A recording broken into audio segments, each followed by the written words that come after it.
오늘 어린이 주일로서 아이에게 가르치라는 제목으로 하나님의 말씀을 선포하겠습니다. 이 지구상에서 위대한 민족은 어느 민족일까요? 하고 묻는다고 하면 여러분들은 어떤 민족이라고 대답하겠습니까? 바로 그것은 우리가 놀랍게도 이스라엘 민족입니다. 이스라엘 민족이 정말 위대한 민족이라고 하는 사실은 객관적으로 증명된 사실입니다. 전 세계적으로 유다인 인구는 약 1450만 명입니다. 남한 인구의 3분의 1 정도에 해당되는 인구입니다. 그 중에 이스라엘에 600만 명이 거주하고 있고 미국에 520만 정도가 거주하고 있습니다. 그 나머지 330만 명은 전 세계에 흩어져 있어서 살고 있는 유대인들의 분포도입니다.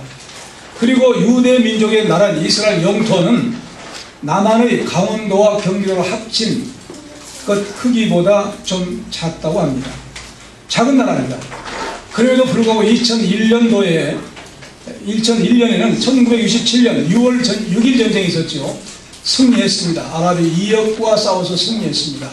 2001년에 빼앗은 것을 다시 팔레스타인에게 돌려주고 2003년에 현재 한반도의 10분의 1 정도밖에 안 남았습니다. 그런데도 유대인들은 얼마나 우수한가. 1986년까지 전 세계적으로 노벨상 수상자 수는 약 300명인데 그 중에서 유대인 출신이 93명, 약 3분의 1을 차지합니다. 미국의 유대인 전체 인구의 2%인 520만 명이 560만 정도 살고 있는데 바로 미국의 70만 명의 변호사들 중에 20%가 유대인 출신 변호사들이라고 합니다. 대단하죠. 그리고 뉴욕 중고등학교 교사 중에 거의 50%가 유대인 선생님들이라고 합니다. 유대인은 19세기 중반부터 월스트리트 세계 금융의 중심지로 키워냈고 미국 3대 방송사와 할리우드 5대 메이저 영화사를 모두 설립하거나 인수했습니다. 전 미국 50대 기업 중에 17개가 유대인에 설립하고 경영한 유대계 기업이고 미국의 학계를 선도하는 교수진의 약 40%가 유대인들이라고 합니다.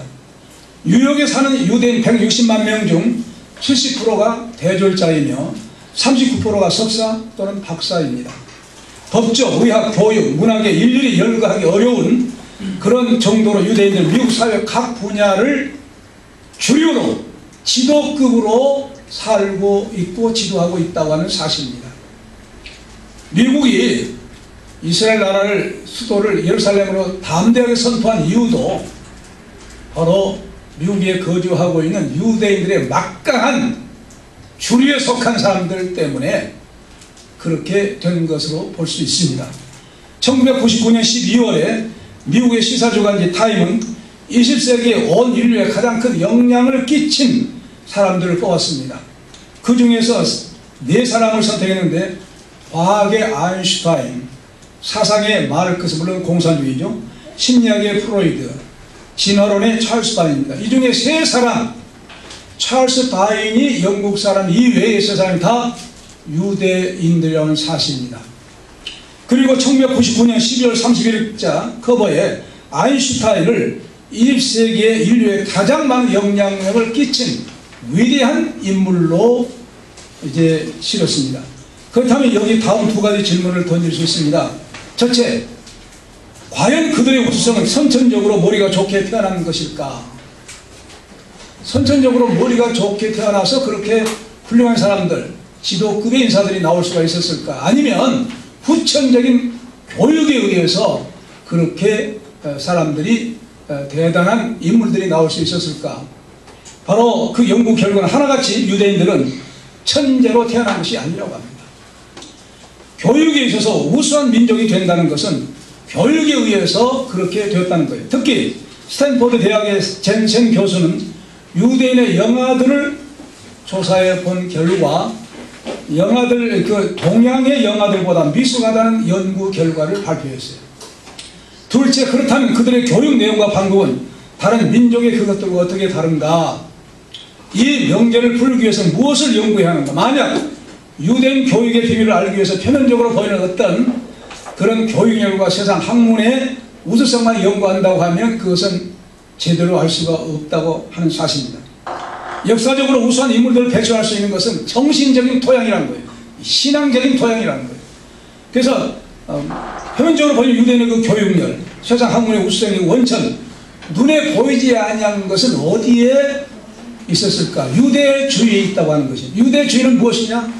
바로 유대주의는 성경을 이제 믿는 그들입니다. 그래서 그들은 율법을 토라라고 합니다. 토라. 그래서 구약 성경에 기초하고 있어요. 구약 성경을 아이들에게 가르치는 교육 방법을 개발한 겁니다. 교육의 방법을 성경에서 개발한 거예요. 그 개발한 것은 뭐라고? 탈무드 그럽니다. 탈무드. 그래서 바로 성경을 통해서 자녀들이 IQ가 발전할 수 있도록 성경적으로 이제 교육 방법을 찾은 거예요. 그렇기 때문에 성경을 모르고는 그들의 깊이 있는 교육열 그리고 우수한 인재들이 어떻게 나온다고 하는 사실을 알 수가 없는 것이에요. 그래서 유대인의 자녀 교육은 올바른 성경적 자녀 교육이라고 한 바로 그 원인이 거기에 있어요. 그래서 유대인이 역사적으로 우수한 민족이 된 이유는 세상 학문에서 나온 것이 아니라는 거예요. 바로 그들은 하나님의 말씀대로 자녀들을 키웠기 때문에 하나님의 말씀대로 자녀를 키우게 걸 보신 하나님께서 그들에게 말씀대로 축복한 결과가 유명한 인물들로 나오게 된 사실을 이제 입증하고 있는데 바로 그 내용을 성경의 신명기 8장 1절부터 15절까지는 축복입니다. 그 다음부터는 이제 순종하지 않은 그 저주를 받는 내용인데 그래서 28장 1절, 6절, 13절에 내가 내 하나님 여호와의 말씀을 삼가 듣고 내가 오늘날 내게 명하는 그 모든 명령을 지켜 행하면 내 하나님 여호와께서 너를 세계 모든 민족에 뛰어나게 하실 것이라. 6절 내가 들어와도 복을 받고 나가도 복을 받을 것이니라. 13절 여호와께서 너로 머리가 되고 꼬리가 되게 않게 하시리니 이 말씀대로 하나님의 말씀을 지키고 살도록 자녀들의 교육을 시켰으니까 이대로 하나님이 축복해 준 결과 위대한 인물들이 세계적으로 나타나고 세계적인 지도자들이 나타나 세계를 지도하고 있는 이런 사람들이 미국에 많으니까 미국이 세계를 지배하고 있는 거예요. 하나님의 말씀대로 산다고 하는 자체가 자손들이 복을 받는 참된 비결인 줄로 믿으시기 바랍니다. 아멘. 이 말씀대로 산 유대인들이 그 결과가 뛰어난 복을 받은 거예요. 그래서 솔로몬의 자본 가운데 오늘 이 말씀이 교훈하고 있어요. 무슨 말입니까? 같이 다시 한번 읽어보시죠. 본문 시작. 마땅히 행할 길을 아이에게 가르치라. 그리하면 율법으로서 떠나지 아니하리라. 예. 이 원문을 제가 번역한 직역을 합니다. 잘 들어보세요. 그의 길의 입구를 통하여 아이에게 가르치라. 그러면 늙었을지라도 그것으로부터 떠나지 아니하리라. 이 말씀에서 참된 교육의 원리와 목표를 말씀하고 있어요. 그래서 바로 그 길의 입구를 통하여라는 말은 무슨 말이냐면 그 아이의 인생길의 입구에서 붙어서 가르치라 그런 말씀이에요. 무슨 말일까요? 더 쉽게 말하면 아이가 생기기 전에 누구처럼 기도해야 될까요? 한나처럼 아이를 주시면 내가 이렇게 키우겠습니다.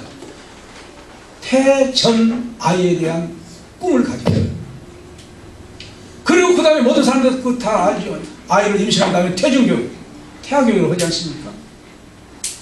그래서 제 조카 목사 사모가 됐는데 아이를 가질 때 성경을 7번 이상 했다. 아이가 수제가 됐어. 태중교육 그 다음 그렇게 귀한 거야. 그 다음에 한나 어떻게 해? 난 다음에 말씀대로 여호와에 바쳤어. 성경에서 활동을 했어요. 위대한 인물이 됐지 않았습니까? 바로 그러므로 아이들의 길의 인생의 입구에서부터서 아이들이 바로 이상을 가지고 태중에서 태후에 아이들 그때부터서 가르치라는 거예요. 그래서 13세 초등학교까지 모든 인성과 모든 기초적인 인품이 다 갖춰진다는 거예요. 그래서 초등학교까지가 굉장히 중요해요. 이 말씀을 다른 성경에서는 마땅히 행할 길로 이렇게 번역 다 다른 성경이 그렇게 했어요. 제가 그래서 일부러 지적을 해본 거예요. 무슨 말일까? 그의 길의 입구를 통하여, 그 인생길의 입구, 처음 시작할 때 대단히 귀중한 말씀을 하고 있어요. 그래서 가르치라고 하는 이 원문은 하나크라는 말인데, 이 말씀에서요 무슨 뜻이 있냐면 좁히다, 봉헌하다, 연단하다, 낙성식하다, 가르치다, 그런 뜻이 있어요. 교육의 원리와 과정과 목표를 설명하고 있습니다. 그래서 가르치는 원문 뜻을 제가 정리해보면 가르치다, 그 다음에 연단하다, 좁히다, 낙성식하다, 봉헌하다, 이런 내용입니다. 그래서 이 뜻을 세 가지로 구분해 볼 수가 있어요. 가르치라는 뜻은 교육의 원리입니다. 둘째, 연단하다, 좁히다, 교육 성취 과정을 말씀하는 거예요. 교육은 반복해야 되죠. 아이들이 또 이제 이 공부 안 하고 있으면 회초를 들어서 공부하라고, 또 하나님 말씀대로 살라고 또 하죠. 그래서 연단돼요. 그 다음 최종적인 목표가 무엇이냐? 낙성식하다, 봉헌하다는 뜻이 있어요. 자, 그럼 첫 번째 원리부터 가르치라는 말씀을 하겠습니다. 타락한 인간들에게 무엇을 가르치라는 것이냐? 뭘 가르치라는 것이냐? 뭘 가르치라는 거예요? 하나님의 말씀이죠. 당연히 하나님의 말씀을 가르치는 거예요. 누구에게 가르치라는 것이에요? 자녀들의 부모에게 하신 말씀입니다. 가르치라는 말씀은 자녀의 부모에게 한 말씀이에요. 그래서 바로 신명기 6장 4절 6절에 이스라엘아 들으라, 우리 하나님 여호와는 오직 하나인 여호와시니 너는 마음을 다하고 성품을 다하고 힘을 다하여 내 하나님 여호와를 사랑하라. 오늘날 내가 네게 명하는 이 말씀을 너는 마음에 새기고 그랬어요. 그러므로 이 말씀은 부모에 대한 명령으로 하신 말씀입니다. 부모에게 뭐 하라는 거예요? 하나님을 사랑하라는 거예요. 어떻게? 마음을 다하고 성품을 다하고 뜻을 다해서 하나님을 사랑하라는 거예요. 그러니까 먼저 자녀에게 부모가 여호와를 사랑하는 삶을 살면은 자녀가 여호와를 사랑하는 자녀로 커나가게 된다는 거예요. 그래서 바로 자녀들을 하나님 말씀으로 가르치기 위한 우선순위, 어떤 사람이 가장 최초와 최고의 선생이냐? 성경은 부모라는 거예요. 네가 가르치라는 거예요. 부모인 너희들이 가르치라는 거예요. 할렐루야. 우리는 대거들이 생각하니까 유치원, 학교 맡기면 된다. 전날의 말씀. 그러니까 세상 학문으로 들어와. 성경을 부모가 가르치라는 거예요. 그럼 성경 부모 가르치려면 부모가 잘 믿어야지. 부모가 하나님을 사랑하라는 거예요. 내 마음과 뜻과 정성 모두 힘을 다해서 하나님을 사랑하는 모습을 보이면서 자녀를 교육시킬 수 있는 자격이 주어진다는 거예요. 그 다음에 또 두 번째로 부모가 해야 할 사명이 뭐예요? 하나님 말씀 마음에 새기라는 거예요. 오늘날 내가 네게 명하는 이 말씀은 너는 마음에 새기라는 거예요. 마음에 새기라는 말씀은요, 마음속에 하나님의 말씀을 존재하게 하라, 있게 하라. 하나님의 말씀이 들어있게 하라는 거예요. 그러니까 마음속에 들어있어야, 꼭 책을 보고 가르칩니까? 아이들이 잘못할 때 마음속에 그냥 나와요. 너 성경에 이렇게 말씀했지 않았냐? 마음속에 새기고 있어야, 하나님 말씀이 들어있어야 아이들을 가르칠 수 있는 부모의 자격이 된다는 거예요. 이러한 경우가 한 가문의 신앙의 전통, 신앙의 주체의식이라는 겁니다. 이 한 가정에서 신앙 문화가 교회에서 사회생활에 이르기까지 이어져야 된다는 거예요.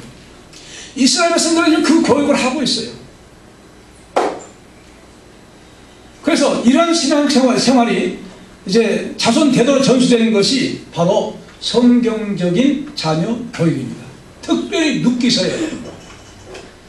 눕은요 대단한 사람입니다. 야, 너도, 나온 시어머니가 너도 이제 형처럼 친정으로 돌아가면 이거 뭐라고 합니까? 아니요. 내가 어머니를 떠나서 어디로 갑니까?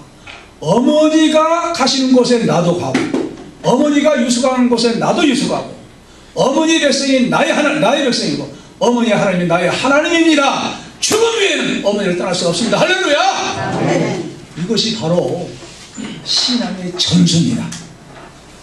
나오미에게서 배운 신앙을 그대로 물려받은 거예요. 그 물려받은 누수에게서 누가 나옵니까? 위대한 인물 누가 나와요? 다윗왕이 나와요. 놀라운 비밀을 루키서에 강의했습니다마는 루키서에 말하고 있습니다. 신앙의 전수를 어떻게, 신앙의 전수가 어떻게 되어 있는가 확실하게 보여준 것이 루키서, 특별히 1장 15절에서 8절에 나옵니다. 이것이 루스의 신앙 철학입니다. 어머니 떠날 수 없다. 어머니 하나님, 나 하나님, 어머니 백성 내 백성, 어머니가 하는데 나도 떨어질 수 없는 거예요. 이런 차후 신앙이 전수된 거예요. 대단한 거예요. 한국 크리스천 가정으로서 신앙이 5대째 개성하고 있는 모범적인 신앙의 명가문을 소개하겠습니다. 이 가정은 기도의 힘으로 사는 가정인데, 그 가정의 부모는 스가에 8남매를 둔 부모였어요. 하나님 믿는 백성은 기도로 하루를 시작해야 한다는 그런 생활 모토를 삼는 거예요. 하루를 기도로 시작한 거예요. 일어나자마자 새벽에 교회 기도를 참석하는데 먼저 자녀들 다 깨워가지고 집에서 기도하고 그 다음에 교회로 데리고 다녔다는 거예요. 새벽 기도를 다녔다는 거예요. 그래서 그 어머니가, 이제 부모가 자녀들을 위해서 기도하기를 자녀들이 장모와 권사로 교회를 섬기해달라고 기도했습니다. 어떤 추운 겨울날 새벽 기도를 이제 드리기 위해서 집을 나선 부모는 가다가 물에 흠뻑 젖어가지고 돌아온 거예요. 추운 겨울에. 그래서 옷만 갈아입고 다시 간 거예요. 아마 강을 조그만 떼를 건너가다가 미끄러서 넘어져가지고 옷을 다 젖어버린 거예요. 다시 돌아와가지고 옷을 갈아입고 다시 간 광경을 보면서 옷에는 고드름이 열린 거예요. 그런 광 자녀들이 본 거예요. 함께 갔습니까?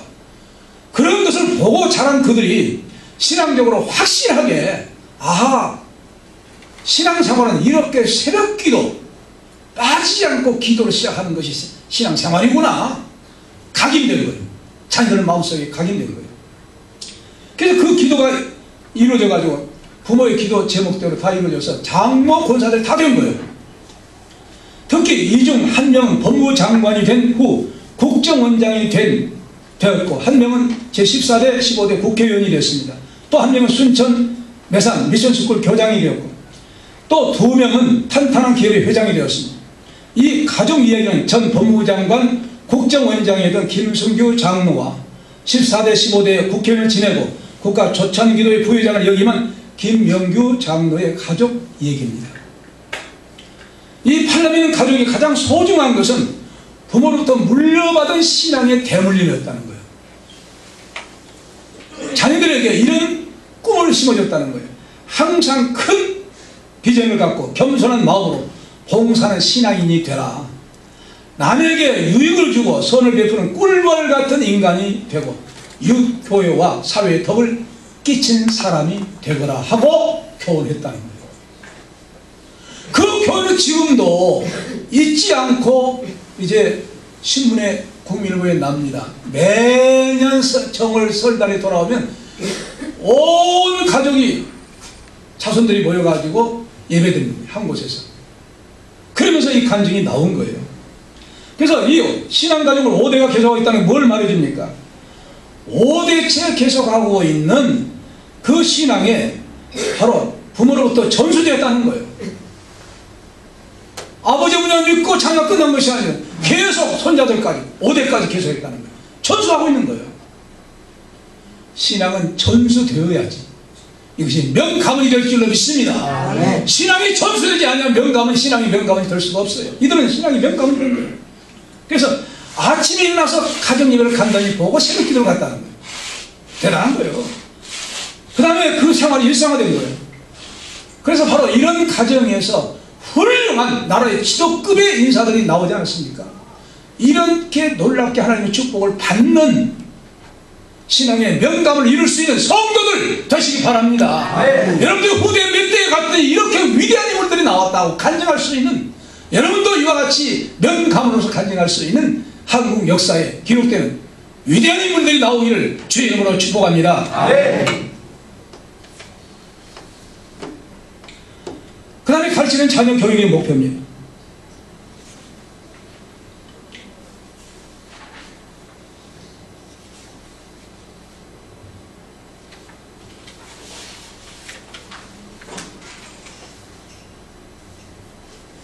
좀 기다려보시죠.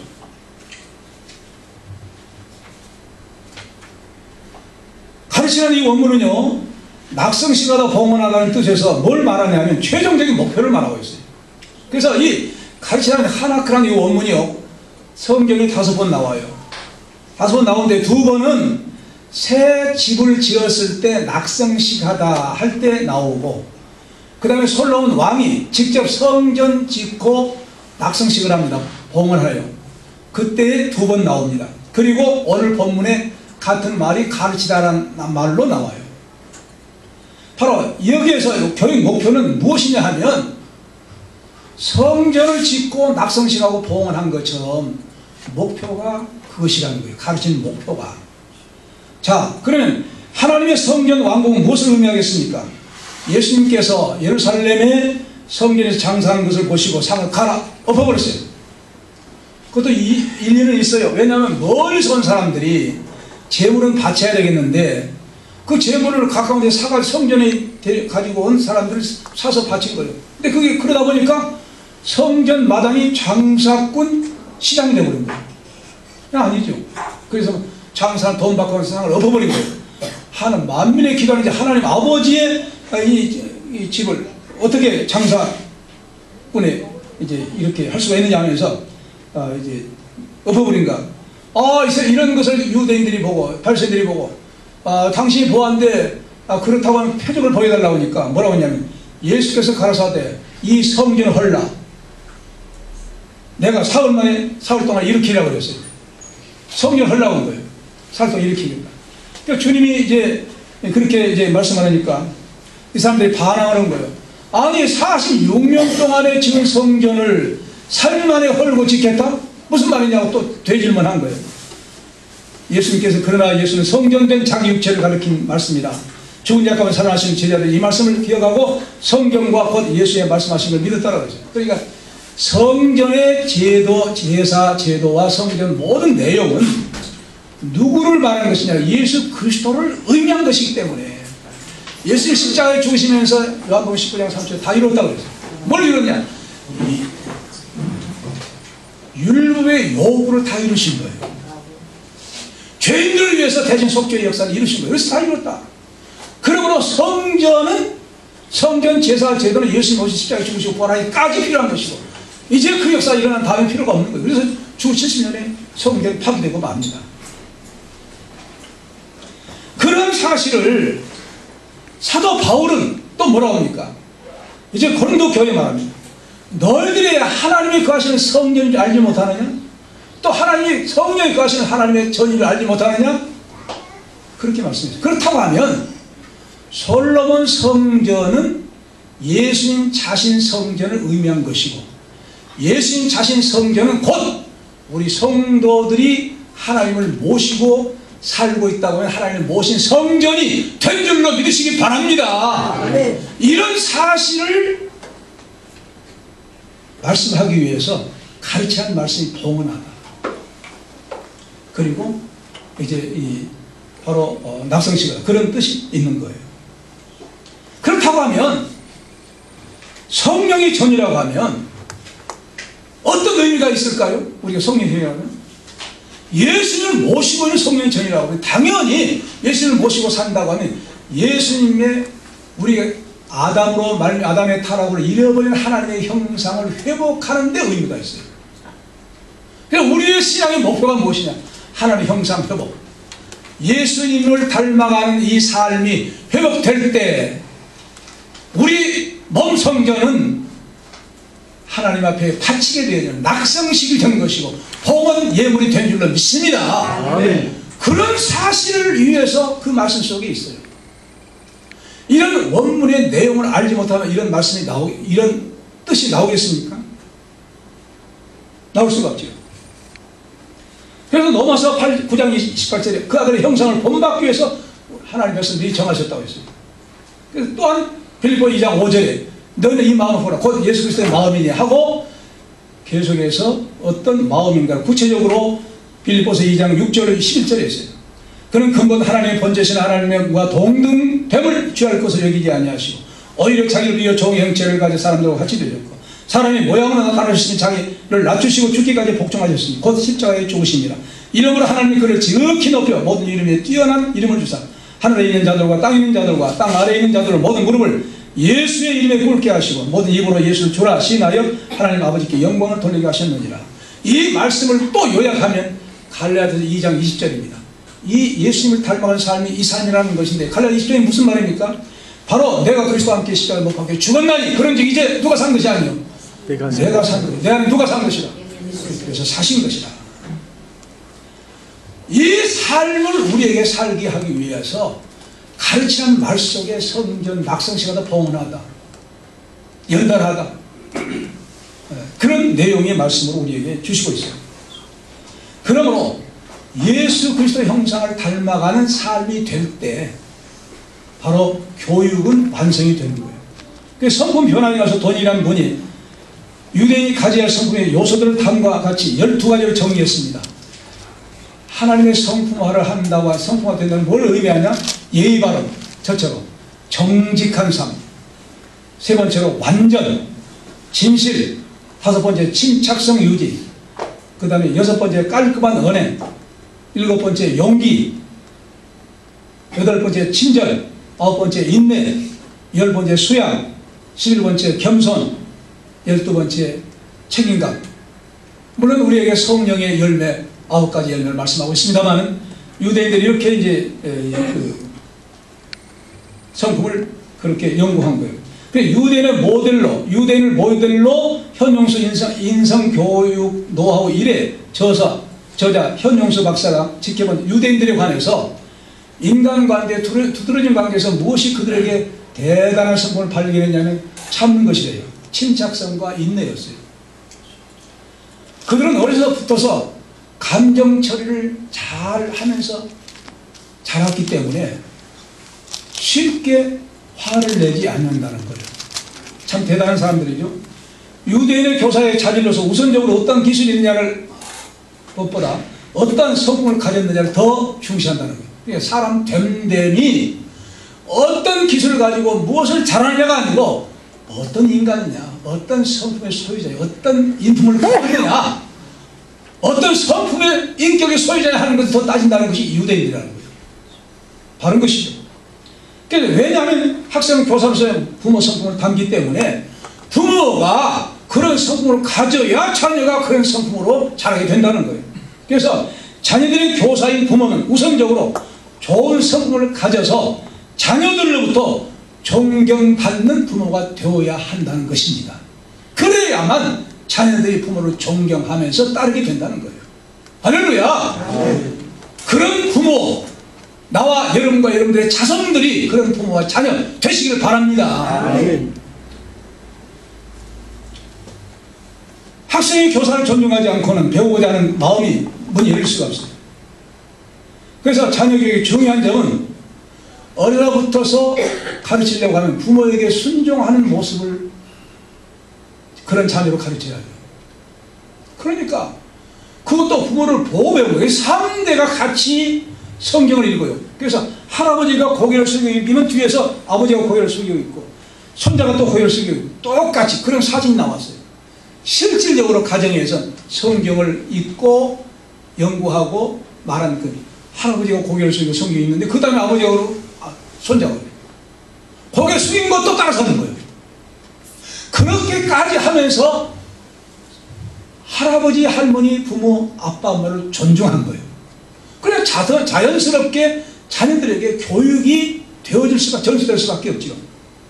예를 들어서 학교에서 1등한 아들이 집에 와서 자랑하는 거예요. 엄마! 나 달리기에서 1등을 했어요. 다른 애들은 아무도 날 따라올 수가 없었어. 자랑을 하면 유대인 어머니는 이렇게 가르친다는 거예요. 검지를 내면 그런데 그러면서 사랑하는 아들아 참 잘했구나. 그리고 이어서 이렇게 말해요. 그러나 그렇게 잘하는 것이 아니야. 너보다 못한 사람은 지금 얼마나 슬퍼하겠니. 그들을 생각하며 겸손해야지. 모세가 시내산을 하나님의 은혜를 받을 때 낮은 산에 올라갔다. 그것도 모르고 우리는 성지순례에서 높은 산에 올라갔어요. 알고 보니까 낮은 산이에요. 그 새로 발명한 사람이 이제 책 썼는데 보니까 그래요. 모세가 하나님과 대면해서 말씀 듣는 불 가운데 하나님이 임했다. 불로 완전히 바위가 탔어요. 이스라엘 나라 그 시내산은 바위산이에요. 바위가 불로 막 시끄러. 지금도 탄 증거가 있어요. 모세가 겸손해서 낮은 산에서 하나님의 말씀을 받았다는 거예요. 그러니까 모세처럼 겸손하고 온유한 사람이 되라는 거예요. 그래서 하나님은 낮춘 사람에게 은혜를 베푸시지 너도 1등 했을 때 남에게 자랑하지 말고 겸손해야 돼. 그래야 모세처럼 훌륭한 사람이 되지 않겠니? 남의 아픔을 내 아픔처럼 생각하며 겸손한 자로 살아가는 삶은 하나님의 성품을 닮은 삶이란다. 이렇게 교육한 것이에요. 이러한 성품을 어려서부터 몸에 익혀야 그 삶에서 성장해서 아름다운 인품으로 인격으로 이제 사회에 나오게 되기 때문입니다. 그래서 바로 잠언 18장 12절에 사람의 마음의 교만은 멸망의 선봉이요 겸손은 종기의 악장이라는 말씀 그대로입니다. 그래서 바로 이렇게 하나님 말씀으로 가르친 그런 자손은 자연스럽게 착한 행실로 나타난다는 거예요. 그래서 유대인이 교육받을 때 그 교육의 결과는 삶으로 나타나는데 착한 행실을 살면서 살게 되는 자녀들로 이루어진다는 거예요. 그래서 유대의 교육 철학이 무엇이냐? 지식의 증거가 아니라는 거예요. 뭘 많이 배우고 많이 알고 그 목적이 아니라는 거예요. 무엇이냐? 바로 전승 하나님의 말씀을 정말 지키고 사는 삶이 목적이에요. 할렐루야. 네. 이렇게 자녀들에 대한 교육의 목표, 막연히 그냥 지식 쌓고 공부 잘하는 게 목적이 아니라 하나님을 잘 섬기는 자녀가 되는 거예요. 교육의 목적이 그것이라는 거예요. 이렇게 되시길 바랍니다. 네. 그래서 바로 이제 그러므로 수평 문화는 받아들이지 않아요. 수직 문화 무슨 말이냐면 유대인들은 텔레비가 없다는 거예요. 텔레비를 통해서 세상 문화 다 들어오잖아요. 텔레비가 없다는 거예요. 이런 말 하니까 저도 생각해요. 아이들이 중고등학교 다닐 때 텔레비를 장롱 위에다가 저희 막 얹어놓은 거예요. 못 봐. 공부해야 되니까. 유대인은 하야 텔레비가 없다는 거예요, 집에. 왜? 텔레비를 통해 세상 문화가 돌아옵니까? 하나님의 말씀 문화, 신앙 문화로 계속해서 공부하기 위해서. 근데 그들은 중고등학교 다, 초등학교, 중고등학교 다 아침에 성경만 공부를 해요. 토라 묻고 대답하고 오후에 세상 학문을 공부한다. 그럼에도 불구하고 위대한 인물들이 여기서 나오는 거예요. 머리가 좋아서가 아니라고 하잖아요. 하나님의 축복이에요. 이렇게 하나님의 축복 받는 수직 문화로 하나님의 말씀 속의 삶으로 여러분 자녀들 지금 거의 자녀들이 뭘 가지고 놉니까? 게임기 가지고 놀아요. 물어봤어요. 게임기 가지고 놀면 유익한 점이 뭐냐? 없다는 거예요. 없다는 거예요. 하나님의 말씀 가지고 생활할 수 있는 이 삶으로 부모가 모범을 보이고 자녀에게 그렇게 가르치는 거예요. 그래서 바로 그들은 기초적으로 선과 악을 이제 가르칠 수 있는 그 기초 그런 행동 지침을 가르치는데 토라에 613개 율법이 있어요. 구체적으로 이런 때는 이렇게 대답하고 이런 때는 이렇게 살아가고 구체적인 삶의 지침, 교육 지침이 있는데 그걸 가르치는 거예요. 그래서 선악의 분별을 아이들이 가르치는데 바로 유대인의 도덕적인 정직성은 상당히 나타나는데 탈무드에서 사람이 죽어서 심판대 앞에 섰을 때 이걸 묻는다는 거예요.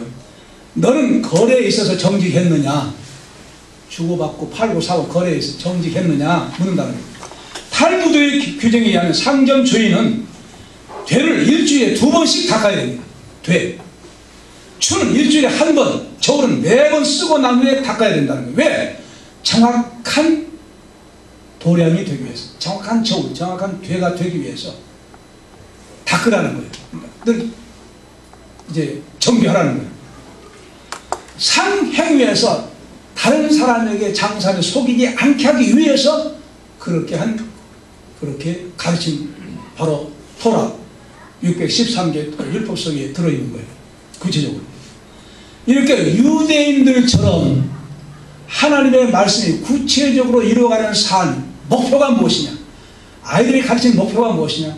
하나님의 형상 회복인 줄로 믿습니다. 네. 그러므로 우리는 우리가 성경을 읽고 듣고 묵상하고 부모가 그래야 돼. 부모가 그런 걸 보고 자녀가 그걸 보고 배운 거예요.